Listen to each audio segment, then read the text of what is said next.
Hello, UPSC CSC aspirants. First of all, my heartiest congratulations to all aspirants who are going to appear in मेरा नाम दीपक कुमार सिंह है और 2004 से मुखर्जी नगर और देश के दूसरे जो बहुत बड़े सेंटर्स रहे हैं वहाँ पर बच्चों को गाइडेंस दे रहा हूँ। और बहुत से ऐसे बच्चे रहे हैं जिन्होंने टॉप रैंक लगाई, third rank, ninth rank, IAS हैं, आईपीएस हैं, और उन बच्चों को मेन एग्जामिनेशन में गाइड करने के साथ साथ इंटरव्यू में भी प्रिपरेशन को, उनके कंसर्न को, उनकी जो प्रिपरेशन की स्ट्रैटेजी को, उसको स्ट्रेटजाइज करने के क्रम में, वहाँ पर अप्रोच को ठीक करने के क्रम में हम लोगों ने बहुत सी चीज़ों को जाना समझा है। उसमें से कुछ बातें आपसे शेयर करूँ। सबसे पहली बात तो यह है कि इंटरव्यू की सबसे खास बात क्या है।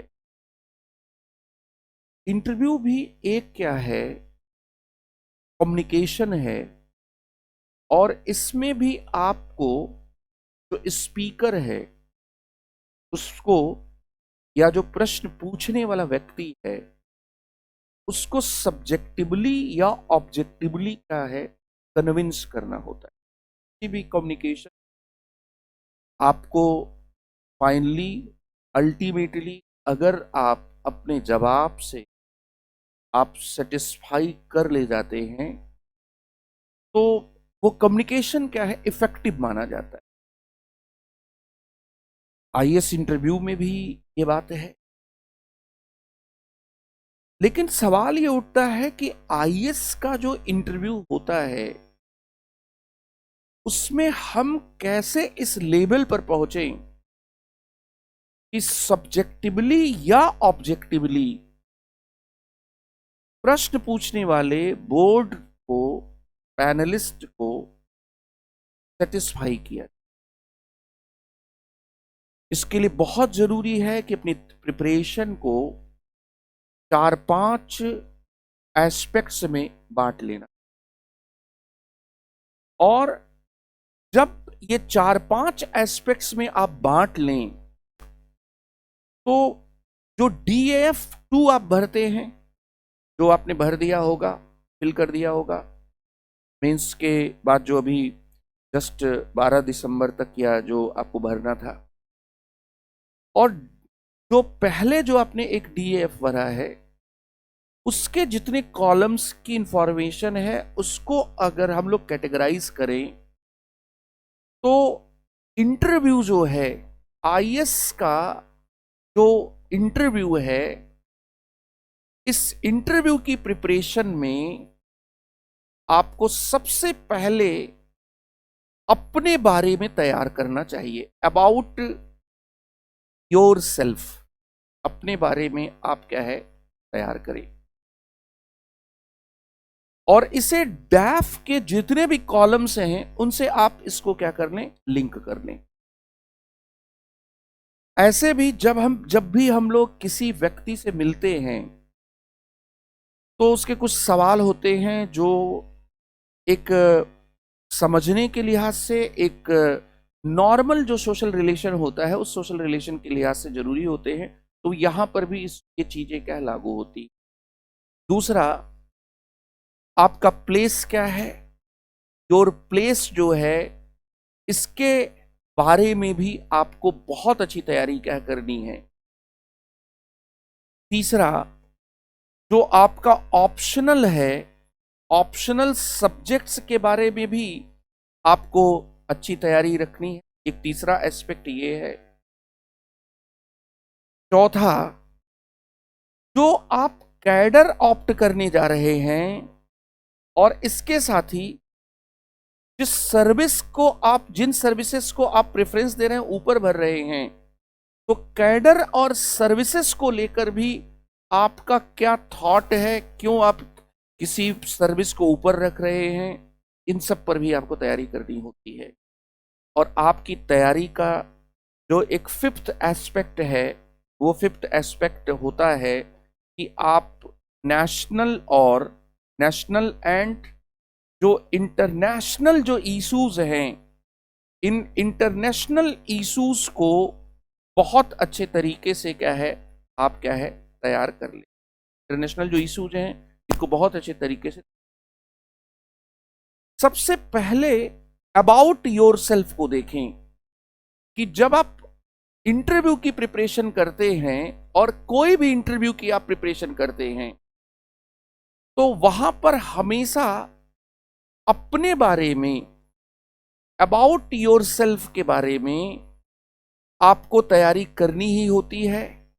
और उसमें तैयारी की शुरुआत होती है, आपके नाम से शुरुआत होती है। यहां पर नाम के संदर्भ में कई बातें हैं, इसे एक उदाहरण से समझते हैं। एक पॉलिटिकल पार्टी है टीआरएस, उसने अपना नाम बदला और नाम बदलकर उसने तेलंगाना राष्ट्र समिति के जगह पर भारत राष्ट्र समिति। कल परसों के न्यूज़पेपर में खबर थी कि एक पब्लिक एक विषय उठाया गया है जिसमें इंडिया के जगह पर भारत नाम रखने की बात कही। इसी तरह से आप देखें कि मान लीजिए किसी कैंडिडेट का नाम राम इकबाल है, तो इसका मतलब यह है कि उसके माता पिता कहीं ना कहीं गंगा जमुनी तहजीब और उस समन्वय के मूल्यों से कहीं ना कहीं प्रभावित रहे हैं, जिसमें राम हिंदू जो आस्था है उस आस्था के प्रतिनिधित्व को भी वे स्वीकार कर रहे हैं, और इकबाल जो एक इस्लाम से जोड़ा जा सकता है उसको भी वे स्वीकार कर रहे हैं। इसी तरह से मान लीजिए किसी का नाम है सच्चिदानंद सिंह, तो निश्चित रूप से ये जो नाम है, ये नाम ये बताता है कि उनके जो पेरेंट्स हैं वो पेरेंट्स कहीं ना कहीं जो वेदांतिक नोशन रहा है सच्चित आनंद का, उस सच्चित आनंद के नोशन को कहीं उससे बहुत गहराई से प्रभावित रहे हैं। और इसी तरह से आप देखेंगे कि भारत के समाज में बहुत से ऐसे आपको उदाहरण मिलेंगे जहां पर कुछ नाम रखे ही नहीं जाते, हालांकि वो प्रचलित रहे हैं। जैसे कैकेयी और मंथरा नाम नहीं रखे जाते। और इसी तरह से आप देखें कि कई बार हम कुछ किरदारों से इतना ज्यादा प्रभावित हो जाते हैं कि वास्तविक जीवन में भी उनका नाम क्या है या वो नाम क्या है रख लिए जाते हैं। तो नाम अगर किसी फेमस पर्सनालिटी से मैच, फेमस पर्सनालिटी का भी वही नाम है जो आपका नाम है, तो वहां पर उस फेमस पर्सनालिटी को तैयार करना पड़ता है। नाम के पीछे अगर कोई फिलॉसफिकल नोशन है तो उस फिलॉसफिकल नोशन को भी तैयार करना होता है। अगर कोई हिस्टोरिकल कोई चीज है, अगर कोई भक्ति आंदोलन जैसा, सहिष्णुता जैसा, गंगा जमुनी तहजीब जैसी कोई चीज है, तो उसको भी आपको क्या है तैयार करना पड़ेगा। और ये तो अभी भी हम लोगों के पब्लिक जो लाइफ के विभिन्न, जो पब्लिक लाइफ के डिफरेंट डायमेंशंस उसमें दिखता है कि नाम को लेकर क्या है, बहुत बार क्या है जो धारणाएं होती हैं वो धारणाएं क्या है जुड़ी होती। तो सबसे पहले क्या है, अपने नाम के साथ जो रीजन है वो रीजन क्या आपको तैयार करना चाहिए। जैसे कई बार बच्चे अपने माता पिता से पूछते हैं कि आपने ये नाम मेरा क्यों रख दिया था, मतलब जो हल्के फुल्के आप ये कह सकते हैं कि उसमें कोई गंभीरता नहीं होती, लेकिन कई बार ये पूछ लिया जाता है कि आपने ये नाम मेरा क्यों रख दिया था। मान लीजिए किसी बच्चे का नाम सागर रख दिया गया, और उसके पीछे कारण ये था कि लॉरेंस डिसूजा की डायरेक्शन में बनी एक मूवी आई थी साजन, उसमें मेन किरदार का नाम सागर था। तो कई बार ऐसे भी घटनाएं होती हैं जिन घटनाओं की वजह से किसी का नाम इसके आधार पर रख दिया जाता है। कई बार मानकीकरण की भी प्रवृत्तियां होती हैं कि बहुत अच्छा, बहुत अलग सा नाम रखेंगे, और इसके साथ ही वो नाम जो है वो उनके भावनाओं को, जज्बात को भी क्या है, उनकी माता पिता की आकांक्षाओं को भी क्या है व्यक्त करता है। तो सबसे पहले बच्चों नाम को लेकर अगर कुछ ऐसा है तो आपको तैयार कर लेना है।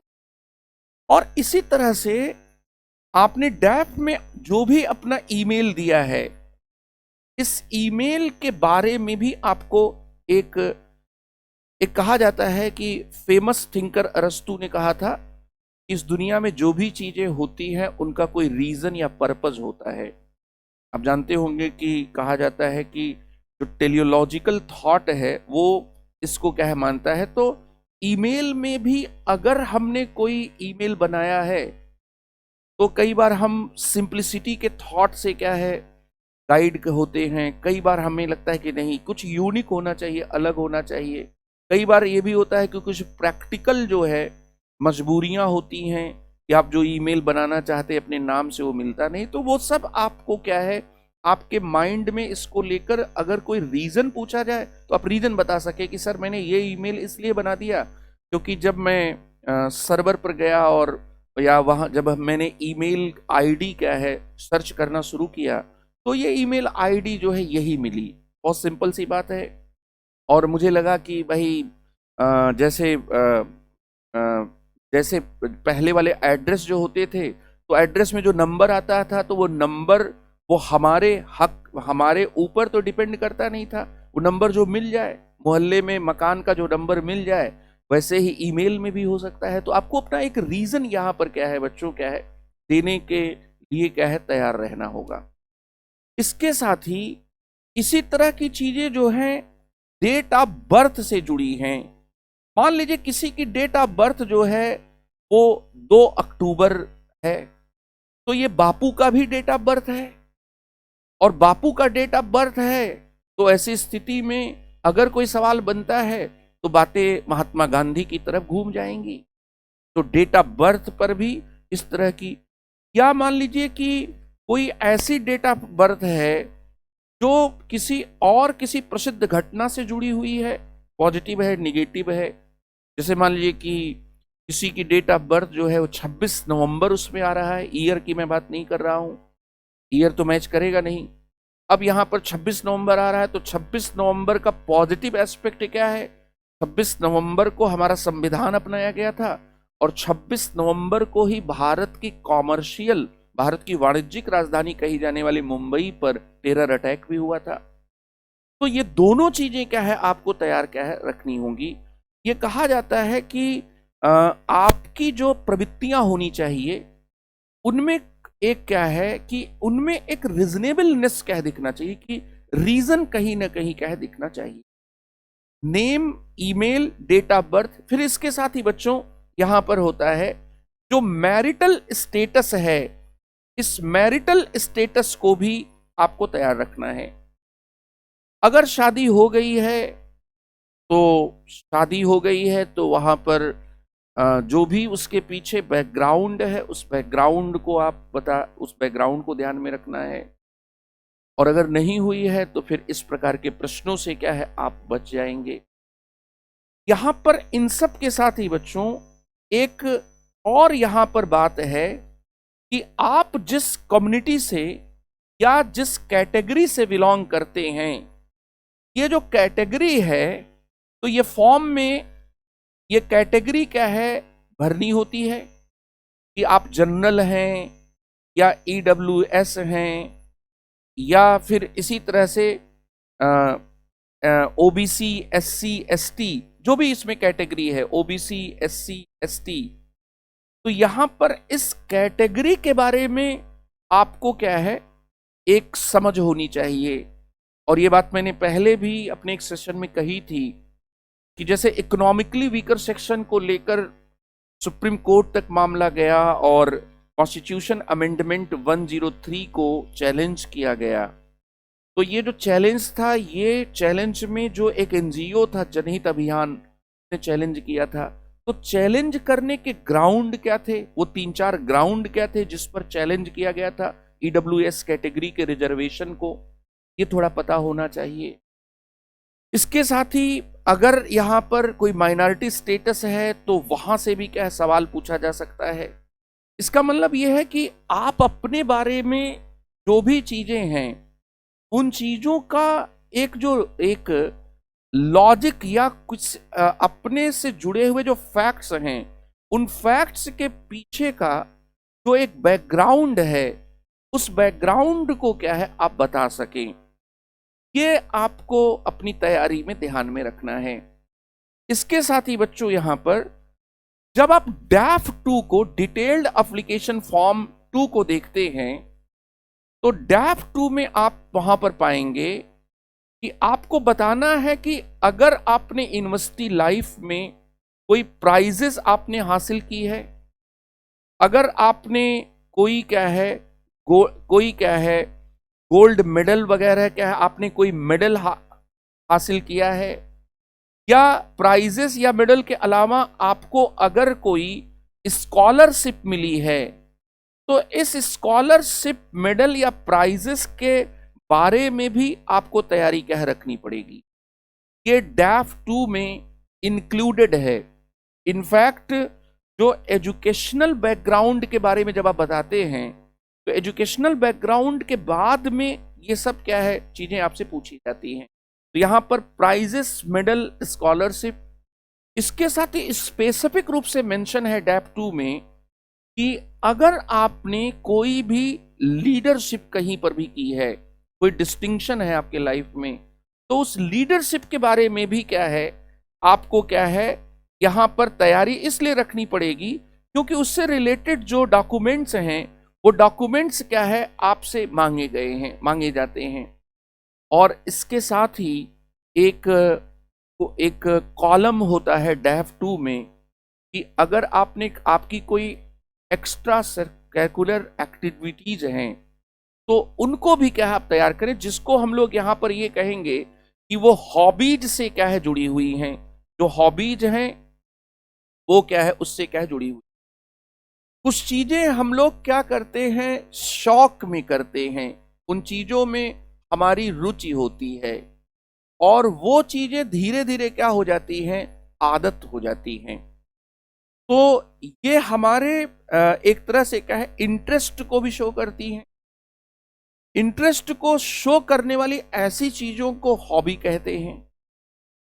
ये जो हॉबी है इसमें अगर किसी की गाने सुनना हॉबी है, अगर किसी की योग करना हॉबी है, मेडिटेशन हॉबी है, क्रिकेट देखना हॉबी है या फुटबॉल हॉबी है, तो जो भी हॉबी आप लिख रहे हैं एक तो उसमें जेन्युइननेस हो, और जेन्युइननेस इसलिए हो क्योंकि जैसे ही हॉबी वहां पर बताई जाती है तो एक क्रेडिबिलिटी क्या होती है चेक करने के लिए कुछ क्वेश्चंस भी कई बार पूछे जाते हैं। जैसे मान लीजिए कि किसी ने कहा कि मेरी हॉबी जो है वो योग प्रैक्टिस करना है, उसको योगा भी कहा जाता है। योग प्रैक्टिस करना है तो आपसे पूछा जा सकता है कि आप कौन से आसन प्रैक्टिस करते हैं या प्राणायाम प्रैक्टिस करते हैं, और उस आसन के बारे में आपसे कई बार पोज के बारे में पूछा जा सकता है। ये सब क्यों पूछा जा रहा है?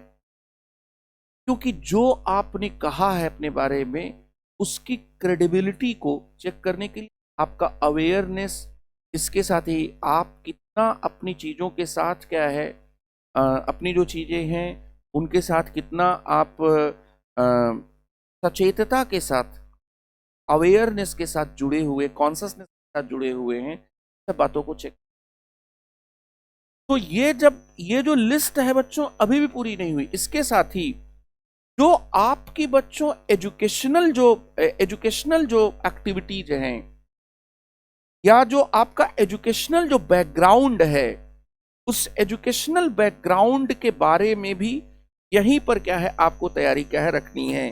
तो यहां पर आपकी तैयारी का एक और एरिया है और वो एरिया है कि आपका जो एजुकेशनल जो बैकग्राउंड है, ये एजुकेशनल बैकग्राउंड जो है ये क्या है, इसमें आपने मास्टर्स डिग्री हासिल की है या फिर आप सिंपल ग्रेजुएट हैं किस स्ट्रीम से, या आपने डॉक्टरेट हासिल किया है, पीएचडी है, ये सब चीजें क्या है यहाँ पर बच्चों क्या है एजुकेशनल बैकग्राउंड में क्या है तैयार होनी चाहिए। एजुकेशनल बैकग्राउंड को लेकर भी डैफ 2 में पूरा एक कॉलम है जहां पर ये बातें आपसे क्या है आती हैं। ये जो पॉइंट्स मैं आपसे बता रहा हूं, ये पॉइंट्स क्या है आपसे क्या है पूछे जाते हैं। फिर इसके साथ ही बच्चों यहां पर एजुकेशनल बैकग्राउंड के साथ साथ यहां पर ये भी हम लोग कहेंगे कि जो आपका जो एजुकेशनल जो बैकग्राउंड है उसके अलावा जो एम्प्लॉयमेंट का स्टेटस है उसको भी अपनी तैयारी में आप यहीं पर जोड़ सकते हैं। एम्प्लॉयमेंट का स्टेटस भी डैफ 2 के फॉर्म में आप वहां पर पाएंगे कि आपका एम्प्लॉयमेंट का स्टेटस क्या है। अगर आप पहले से किसी जॉब में हैं तो इंटरव्यू में हम लोग ये पहले या हमेशा एक बात की पॉसिबिलिटी होती है कि उस जॉब से रिलेटेड अच्छे खासी संख्या में प्रश्न वहां पर पूछे जाएं। तो पहले ही क्या है उस पर तैयार रहना है। आपके अपने डिपार्टमेंट के बारे में, आपके जॉब में आप क्या करते हैं, आपके फंक्शंस क्या हैं, इसके साथ ही आपके डिपार्टमेंट को लेकर परसेप्शंस क्या हैं, इन सब के बारे में क्या है आपको क्या है तैयार रहना है। और इसके साथ ही यहां पर एक और बात है कि अगर आप पहले से सिविल सर्विसेज में सेलेक्ट हैं तो उसके बारे में भी आपको बहुत अच्छी तैयारी रखनी पड़ेगी।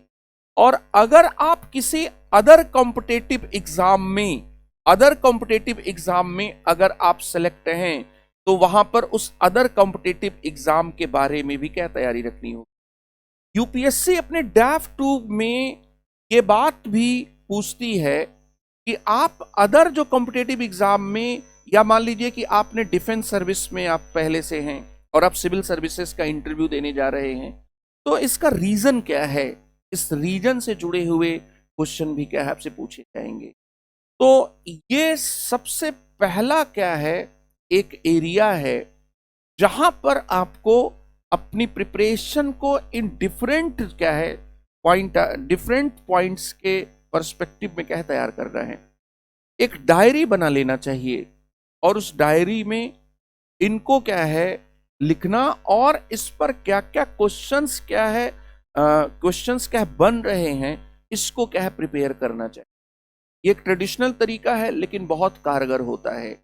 और क्वेश्चंस को बिना फ्रेम किए हुए आप उस थॉट प्रोसेस में, उस स्टेट ऑफ माइंड में कई बार जा ही नहीं पाते जहां पर आप क्वेश्चन को पूछने वाले के जो माइंडसेट को क्या है सेटिस्फाई कर सके। जो भी हाइपोथेटिकल क्वेश्चंस होते हैं या फिर जो भी इस तरह के क्वेश्चंस होते हैं, तो कई बार क्या होता है कि प्रश्न पूछने वाले का जो इंटेंशन होता है उस इंटेंशन को भी समझना क्या है जरूरी होता है। नहीं तो कई बार ये भी होता है कि इंटरव्यू में जो क्वेश्चंस हैं उन क्वेश्चंस को क्या है हम क्या है शब्दशः लेने लेते हैं, उसकी स्पिरिट को नहीं समझ।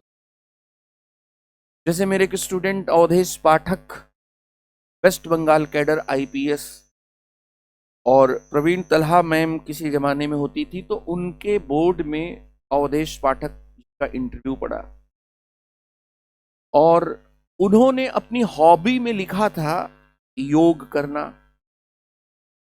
तो उनसे बोर्ड ने पूछा कि आपके घर के आसपास एक योग का बहुत बड़ा सेंटर है।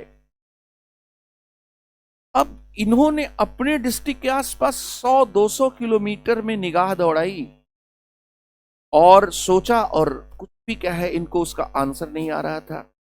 कुछ गेस करें, गेस भी करने की परमिशन लेकर अगर कुछ कहे तो ये इनके मतलब उस समय उसका आंसर ही नहीं आ रहा था।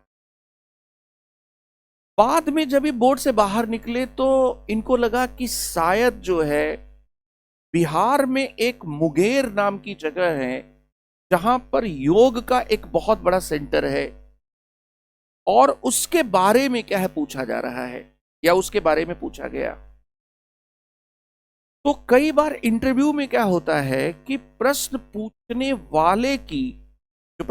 वाले का जो वहां पर एक इंटेंट होता है, उस इंटेंट में ये बात होती है कि आप उस प्रश्न पूछने वाले के आप उस अभिप्राय को समझें और उसमें वहां पर जो भी दायरा है उस दायरे के बारे में फिर आप अनुमान कर पाएंगे कि केवल मुझे 200 किलोमीटर के दायरे में ही नहीं सोचना है, 300 350 किलोमीटर के दायरे में भी क्या है सोचना है। तो ये एक क्या है इंटरव्यू के संदर्भ में ये पहला क्या है डायमेंशन है। दूसरी बात यहां पर यह है कि अबाउट योर प्लेस, यहां पर इंटरव्यू के गाइडेंस, इंटरव्यू की तैयारी में अपने प्लेस के बारे में तैयारी करना भी बहुत महत्वपूर्ण इसलिए है क्योंकि जो डैफ 2 आप भरते हैं वहां पर आपके प्लेस के बारे में कई तरीके से पूछा जाता है कि एक तो आपका प्लेस ऑफ बर्थ जो है, ये बर्थ प्लेस क्या है इसको पूछा जाता है। इस बर्थ प्लेस के साथ ही साथ प्लेस ऑफ रेजिडेंस जो है, ये प्लेस ऑफ रेजिडेंस ये 2 तरीके से पूछा जाता है। एक प्लेस ऑफ रेजिडेंस जो है ये जहां पर आपकी स्कूलिंग हुई है, और प्लेस ऑफ रेजिडेंस जो है वहां यहां पर उस रूप में भी जहां पर क्या है प्लेस ऑफ रेजिडेंस जो है वो उस रूप में भी जहां पर क्या है आपने कॉलेज ज्वाइन किया, और इसके साथ ही प्लेस ऑफ स्टे ये भी क्या है आपसे पूछा जाता है, जहां पर पिछले 15 वर्षों से आपके जो माता पिता हैं वो क्या है रह रहे हैं। और ये डिटेल्ड एप्लीकेशन फॉर्म में ये पार्ट 2 है जो आपको भरना पड़ता है। ठीक है, अब जब आप इसको तैयार करते हैं तो यूपीएससी यहां पर एक और आपसे एस्पिरेशन रखती है कि आप बेसिकली रूरल एरिया से हैं या आप अर्बन एरिया से हैं, ये बात क्या है आप ये समझ आपके भीतर होनी चाहिए। रूरल और अर्बन का अपना सेंसस के बेस पर एक क्या होता है उसकी कुछ क्राइटेरिया होती हैं। पॉपुलेशन क्राइटेरिया है, डेंसिटी क्राइटेरिया है। पॉपुलेशन और डेंसिटी के अलावा यहां पर इसके साथ ही एग्रीकल्चर एक्टिविटीज में लोग इन्वॉल्व हैं या नॉन एग्रीकल्चर एक्टिविटीज में इन्वॉल्व हैं।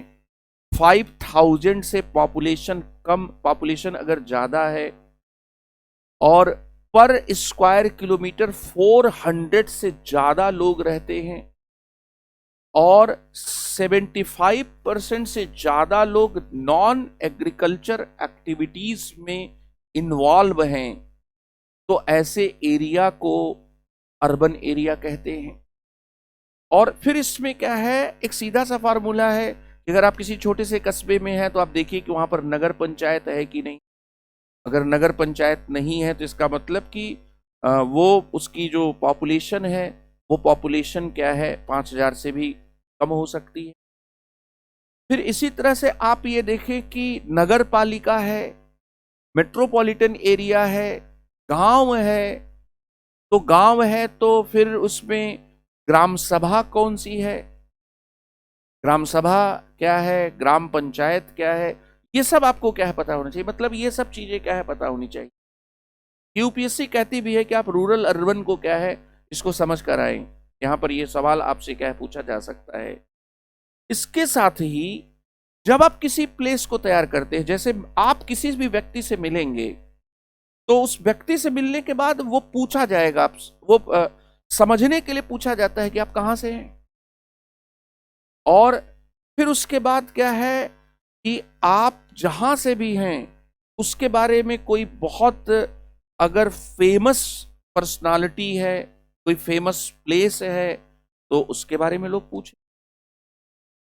फिर फेमस प्लेस या फेमस पर्सनालिटी के अलावा और इन फेमस के बारे में भी कई बार पूछ लेते हैं। ये भी बात है कि किसी माफिया, किसी गैंगस्टर की वजह से अगर कोई जगह चर्चा में रही है तो ऐसा पाया गया है कि उनके बारे में भी इनडायरेक्टली का इशारा किया जाता है।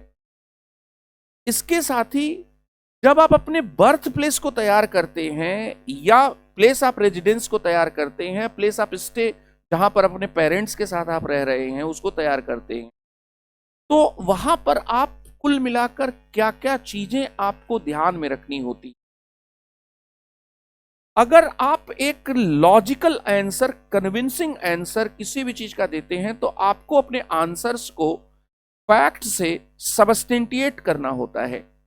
जैसे कि अगर मैं अपने डिस्ट्रिक्ट के बारे में बात करता हूं कि मेरे डिस्ट्रिक्ट में जो जेंडर रेशियो है, वो नेशनल जो लेवल पर जो जेंडर रेशियो है, लिंगानुपात है, उससे ज्यादा है, तो मुझसे पूछा जाएगा कि कितना है और क्यों ज्यादा है।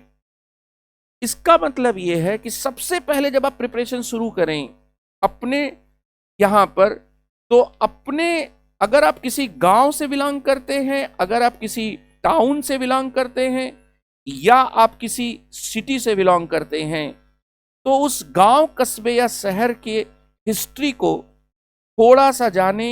अगर उसमें कोई फेमस या इनफेमस प्लेस है, पर्सनालिटी है, कोई टूरिस्ट प्लेस है, कोई रिलीजियस प्लेस है, तो उसको क्या है तैयार करें। एक तो ये है।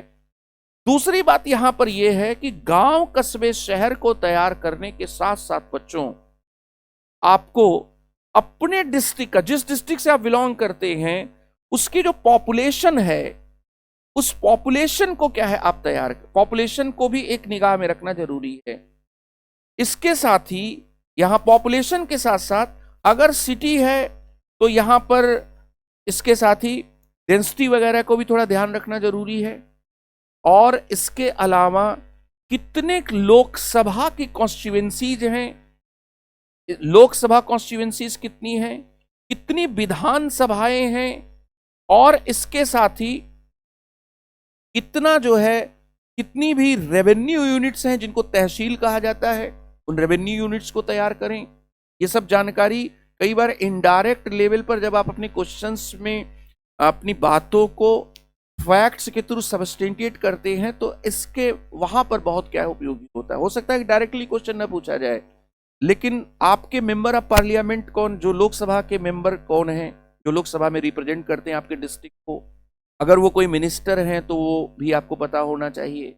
इसके साथ ही कितनी कॉन्स्टिट्यूएंसीज हैं आपके डिस्ट्रिक्ट में, कितनी असेंबली सीट्स हैं आपके डिस्ट्रिक्ट में, ये सब क्या है आपको पता होना चाहिए। कितनी रेवेन्यू यूनिट्स हैं, तहसील कितनी है, ब्लॉक कितने हैं। इसके साथ ही कई बार ये भी ध्यान में रखना होता है कि तहसील के नीचे एक रेवेन्यू यूनिट्स होती है, कुछ राज्यों में परगना, उत्तर प्रदेश जैसे राज्यों में परगना होती है, तो परगना को भी क्या है आपको तैयार करना होता है। ये सब क्या है, नगर पंचायत है, ग्राम पंचायत है, और अगर नगर पंचायत है तो वो कौन सी क्षेत्र पंचायत है कि पर्टिकुलर उसका कुछ अलग क्या है। कई बार डिस्ट्रिक्ट हेडक्वार्टर जो होता है वो कहीं होता है और पूरे डिस्ट्रिक्ट का नाम अलग होता है। ये सब चीजें आपको तैयार करना पड़ेगा। इसके अलावा पॉपुलेशन के साथ साथ यहां पर जो जेंडर रेशियो है, लिंगानुपात है, इसके साथ ही जो डेंसिटी है, जो घनत्व है, ये सब क्या है, डेंसिटी, इन सब को क्या है ध्यान में रखना क्या है जरूरी है। अगर कोई ऐसा इंसिडेंट हुआ हो जो नेशनल मीडिया की चर्चा में है, मान लीजिए कि कोई राजस्थान से इंटरव्यू देने आ रहा है और वो जोधपुर से बिलोंग करता है, तो जोधपुर में पिछले साल, मतलब कुछ महीने पहले जो इंसिडेंट हुआ, फिर उदयपुर में इसी तरह का इंसिडेंट हुआ, या किसी कोई वीआईपी कॉन्स्टिट्यूएंसी से, मान लीजिए कि कोई वाराणसी से बिलोंग करता है, तो वाराणसी से बिलोंग करने वाले व्यक्ति पर अब यहाँ पर क्या है, काशी के डेवलपमेंट को लेकर जो चीजें हुई हैं उनसे सवाल पूछा जाएगा। तो इसका यहाँ मतलब ये है कि डेमोग्राफिक चीजों को भी आप तैयार करेंगे, सोशियो इकोनॉमिक जो चीजें हैं उनको भी थोड़ा तैयार करेंगे। इसके साथ ही अगर आपका डिस्ट्रिक्ट पिछड़ा है, अगड़ा है और एस्पिरेशनल डिस्ट्रिक्ट्स में आता है, तो एस्पिरेशनल डिस्ट्रिक्ट्स वाले भी चीज को आपको तैयार करना पड़ेगा। इसके अलावा अगर आप एस्पिरेशनल डिस्ट्रिक्ट्स में नहीं आते हैं तो इसको भी क्या है आपको ध्यान में रखना पड़ेगा। ये सब चीजें क्या हैं, ये आपसे सीधे अगर नहीं भी पूछी जाती हैं तो कई बार क्या होता है कि आपके दूसरे प्रश्नों का उत्तर देने के संदर्भ में आपकी बातों में एक वजन आता है, क्योंकि आप जो बात कर रहे हैं उसके पीछे कुछ डेटा भी है, कुछ आंकड़े भी है, कुछ बातें जो आप कह रहे हैं वो फैक्ट के बेस पर क्या है कर रहे हैं। और ये सब के बारे में क्या तैयार करना है। कई बार क्या होता है, मतलब ये बहुत सिंपल चीज है लेकिन ये मिस नहीं होनी चाहिए, कि जैसे मान लीजिए कोई दिल्ली यूनिवर्सिटी का पास आउट है और उससे पूछा गया कि भाई दिल्ली यूनिवर्सिटी का जो एक मुख्य जो उसका कोट वर्ड है वो क्या है, कोट वर्ड्स क्या हैं, कि निष्ठा धृति सत्यम जो है वह क्यों रखा गया, क्या मतलब होता है इसका। तो ये सब जो एजुकेशनल वाले जो इसमें हैं इनको क्या है भी आपको ध्यान में रखना है। फिर इसके साथ ही बच्चों यहां पर जो तीसरा जो तैयारी का जो एरिया है, वह एरिया जो है वह ऑप्शनल सब्जेक्ट्स का है। और जो ऑप्शनल सब्जेक्ट्स का जो है, यहां पर आप ये देखेंगे कि डैफ में अगर हम लोग डैफ 2 के आधार पर बात करें तो ऑप्शनल सब्जेक्ट्स के कॉलम को भरने में आप देखेंगे वहां पर कई चीजें आती हैं। एक आता है कि आपका प्रेजेंट ऑप्शनल क्या है, आपका जो प्रेजेंट ऑप्शनल है वह ऑप्शनल क्या है। इसके साथ ही आपका जो प्रीवियस ऑप्शनल अगर कुछ रहा हो, आपने कई अटेम्प्ट दिए हो और आपका प्रीवियस ऑप्शनल कुछ और रहा हो, और इसके साथ ही आप जो जिस यूनिवर्सिटी या जिस कॉलेज से आप पास आउट हैं वहां पर आपका मतलब आपका ग्रेजुएशन का क्या सब्जेक्ट रहा है, इसको क्या है ग्रेजुएशन का क्या है सब्जेक्ट रहा है। इन तीनों को तैयार करना चाहिए कि आपका प्रेजेंट ऑप्शनल क्या है। अगर आपने ऑप्शनल चेंज किया है तो प्रीवियस ऑप्शनल के बारे में भी क्या है आपके पास क्या है, आपसे सवाल पूछे जा सकते हैं। और यूपीएससी बच्चों हर साल एक रिपोर्ट देती है जिसको राष्ट्रपति संसद में रखवाते हैं। तो ये जो रिपोर्ट होती है इसमें ऑप्शनल जो लोग यूनिवर्सिटी में उनका कुछ मान लीजिए कि यूनिवर्सिटी में उन्होंने क्या है यूनिवर्सिटी लेवल पर उन्होंने हिस्ट्री पढ़ी है, लेकिन यहां पर वे क्या कर रहे हैं कि पीएसआईआर रख रहे हैं, political science and international relation रख रहे हैं। तो यूपीएससी इनको कहती है कि क्रॉस डोमेन मूवर हैं, ये क्रॉस डोमेन मूवर हैं। 52% से ज्यादा इंजीनियर्स जो हैं वो सिविल सर्विसेज में फाइनली सेलेक्ट हो रहे हैं यूपीएससी के डेटा के अकॉर्डिंग। और ये जो 52% से ज्यादा इंजीनियर्स क्या सेलेक्ट हो रहे हैं तो इनको यूपीएससी अपनी भाषा में कहती है कि हम इनको क्रॉस डोमेन मूवर कह रहे हैं। तो दरअसल वहां पर बात यह होती है कि क्या ऑप्शनल को आपने स्कोर मैक्सिमाइजिंग स्ट्रेटजी के पार्ट के रूप में क्या रखा है। अब इससे हम डिनाई तो नहीं कर सकते, जैसे कई बार बच्चे क्या है कि नहीं सर मेरा तो इंटरेस्ट था और मैं तो जन्म जन्मांतर से यही पढ़ना चाहता था, लेकिन गलती सर हो गई, और गलती ये हो गई कि यूनिवर्सिटी लेवल पर क्या है सर मुझसे कुछ भूल हो गई, मैं इसको पढ़ नहीं पाया। भाई ये जो वहां पर लोग बैठे हुए हैं यूनिवर्सिटी लेवल पर या जो आपके पैनल में, आपको लगता है कि इस सवाल या इस तरह के आंसर को डिफेंड किया जा सकता है? ये एक सच है जो यूपीएससी को भी पता है, यूपीएससी के पैनलिस्ट को भी पता होता है। जो भी लोग ऑप्शनल में मूव करते हैं, दूसरे ऑप्शनल को लेते हैं, तो ये माना जाता है कि वे क्रॉस डोमेन मूवर हैं और वे कहीं ना कहीं स्कोर मैक्सिमाइजिंग स्ट्रेटजी के तहत, हमारे पूर्व यूपीएससी के चेयरपर्सन दीपक गुप्ता साहब ने, मेरा ही नाम है उनका भी, तो उन्होंने हिस्ट्री ऑफ आईएएस नाम की किताब लिखी।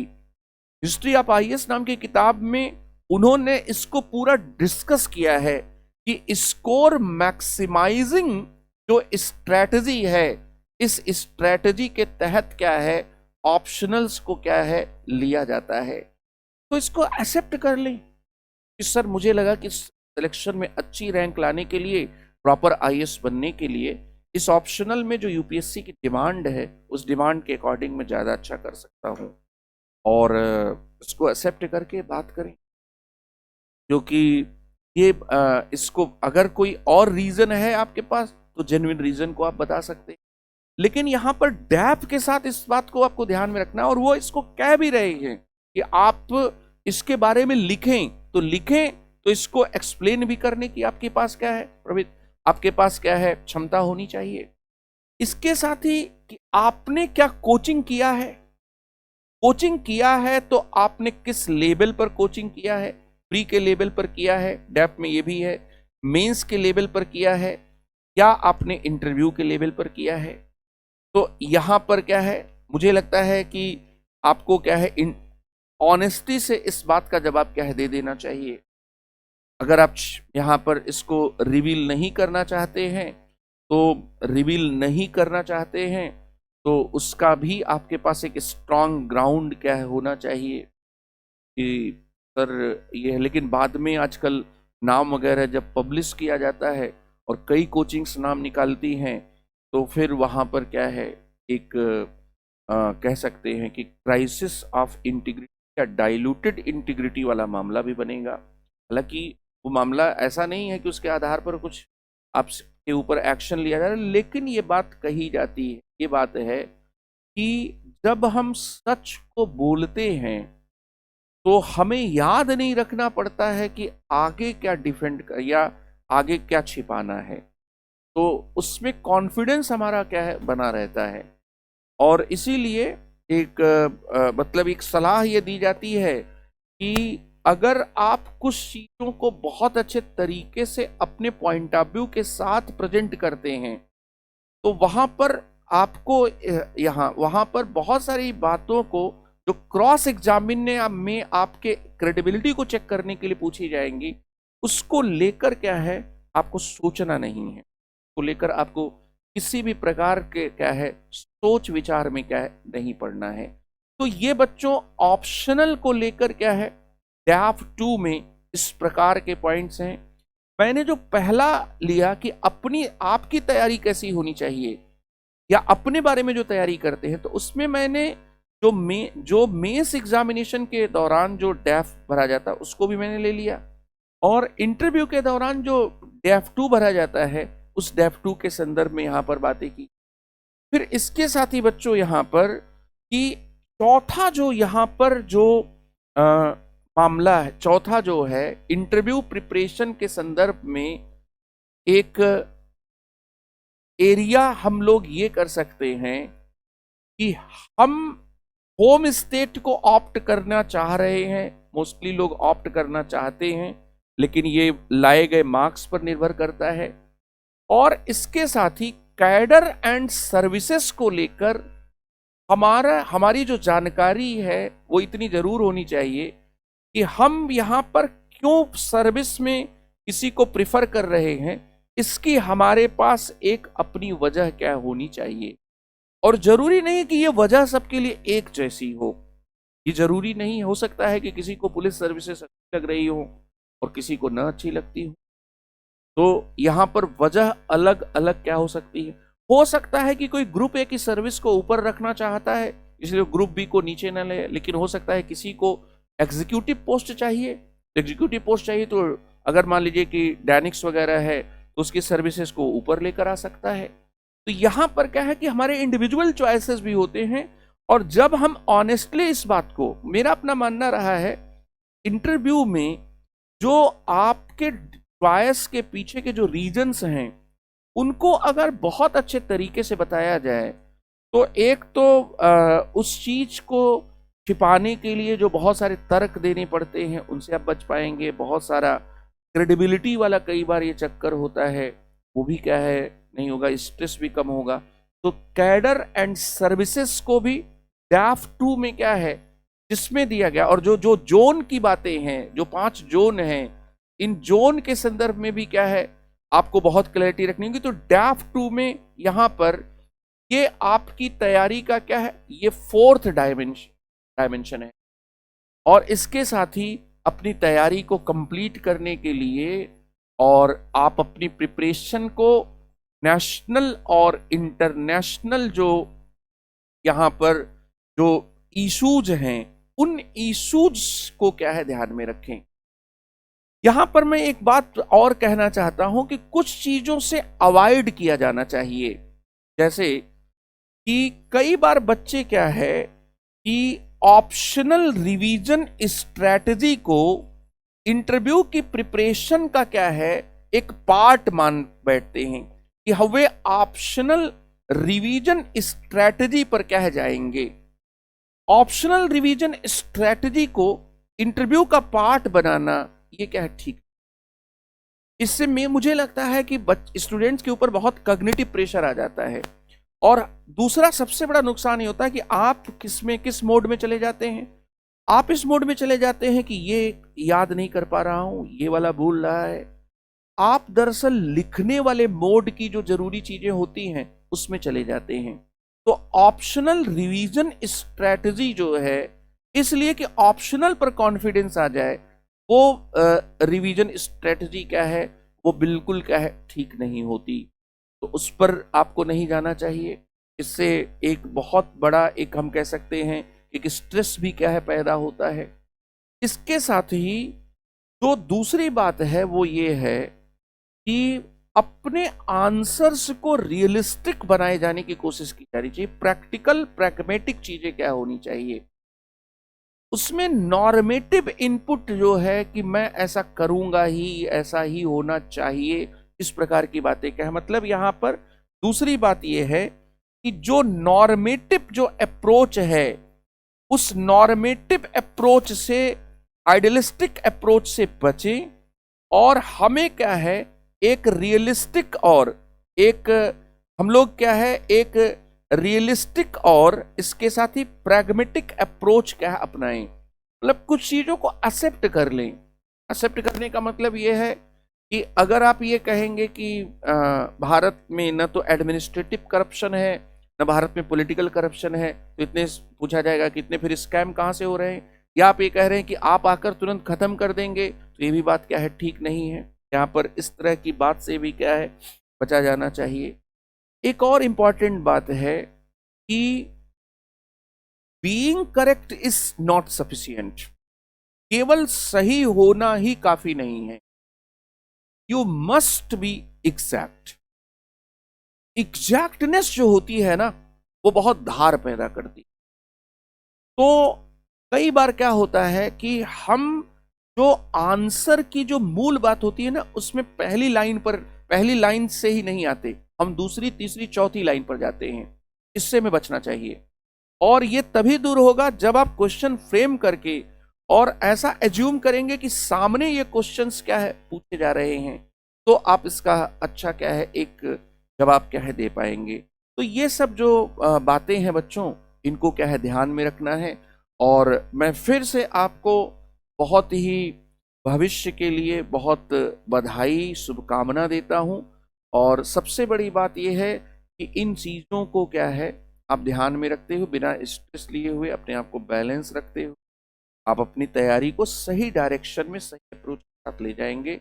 तो कॉन्फिडेंस अगर आपका उस दिन विशेष में उस कुछ जो 20, 25, 30 मिनट, 35 मिनट जो भी है, वहां पर अगर आप आत्मविश्वास से भरे रहते हैं, तो बहुत सारी कठिनाई वाली चीजों को भी क्या है आप बहुत आसानी से क्या है पार कर लें। और प्रश्न पूछने वाले के मनोभाव को समझते हुए उसको सब्जेक्टिवली और ऑब्जेक्टिवली सेटिस्फाई कर देना ही इंटरव्यू की सबसे महत्वपूर्ण। प्रश्न पूछने वाले का जो मनोभाव होता है वो तभी समझ में आता है कि जब आप बहुत हड़बड़ी में ना हो। जब आप यहां पर क्या मतलब प्रश्न पूछने वाले का एक माइंडसेट है, वो आपके इंफॉर्मेशन को चेक कर रहा है, नॉलेज को चेक कर रहा है, आपकी अंडरस्टैंडिंग को चेक कर रहा है, या आपके डिसीजन मेकिंग की एबिलिटी को, आपके सिविल सर्विसेज के एप्टीट्यूड को चेक कर रहा है। ये एक कहीं ना कहीं जो पॉइंट ऑफ व्यू है, ये उत्तर देते समय अगर आपको आया तो आप अलर्ट हो जाते हैं। आप क्या है अलर्ट हो जाते हैं। तो वहां पर फिर क्या है, मैंने कहा कि दोनों तरह से आपको कन्विंस करना होता है। सब्जेक्टिवली भी कन्विंस करना होता है और ऑब्जेक्टिवली भी कन्विंस करना होता है। जैसे मान लीजिए कि किसी दो पर्सनालिटी में कंपैरिजन है, तो कंपैरिजन में कोई ऐसी बात आप कहते हैं जिस पर पूरा बोर्ड मुस्कुराता है, तो आपने सब्जेक्टिवली भी मतलब सब्जेक्टिव वे में भी आपने कन्विंस किया। तो जो भी क्वेश्चंस पूछे जाते हैं, उस प्रश्न पूछने वाले के जो उसका जो पर्पज है, जो इंटेंट है, उसको भी समझना है। कई बार जब दबाव में हम होते हैं तो शुरू के कुछ समय ऐसे भी निकल जाते हैं जब थोड़ा अस्त व्यस्तता से जब तक हम लोग बाहर आते हैं तब तक 2-3 सवाल 4 सवाल आपको बचना है। तो इन सब बातों को ध्यान में रखना है और इन्हीं शुभकामनाओं के साथ इंटरव्यू की कुछ और आवश्यकताओं के लिए भविष्य में आपसे जुड़ा जाएगा। बहुत बहुत धन्यवाद। Thank you very much. All the best.